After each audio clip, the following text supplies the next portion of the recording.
राज्य में उपरमुहा नारी निर्यातना वर्षे भितर 37,000 रु अधिक मामला। राज्य में महिला असदाचरण नहीं सांघातिक चित्र सामना को आसी। विधानसभा विधायक अरुण साहू लिखित प्रश्नर उत्तर में मुख्यमंत्री तथ्य रखिंट।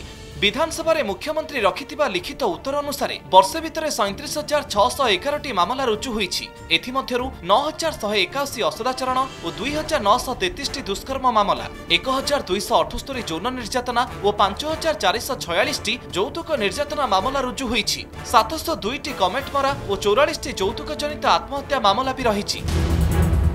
केवल सेतिक नुहे, महिला दुष्कर्म भी चिंताजनक। 1.5 वर्ष में 4,544 जन महिला दुष्कर्मर शिकार होइछन्ति। एही घटना रे संपृक्त 3,805 जन पुरुष और 57 जन महिला को गिरफ्त करा जायछि। 394 जन दंडित होइछन्ति। आ एहाकु नै शासक दल और विरोधी मुहामुही होइछन्ति। ट्विन सिटी का सबसे शानदार real estate project diamond city, यहाँ हर दिन होगा स्पार्कलिंग। सरकार 14 मास भितर गोटे अलोड़ा एवं जो रेकर्ड सृष्टि कले सेटा ओडिशार मुंड तलुकू करदेला।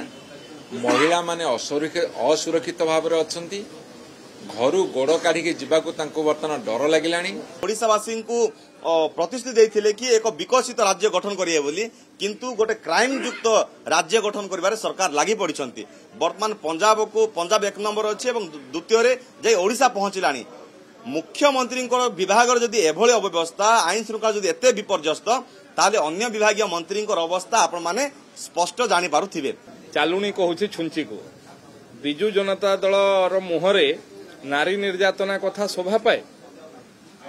ममिता मेहर कथा भूली गले, पिपिली कथा भूली गले, कुंदुली कथा भूली गले। राज्य में होइथिबा नरहत्या, निर्यातना और दुष्कर्म मामला नहीं विधानसभा उत्तर रखिंट सरकार। कांग्रेस विधायक राजन एकांक लिखित प्रश्न में मुख्यमंत्री जिल्लावारी तथ्य देइछन्ति।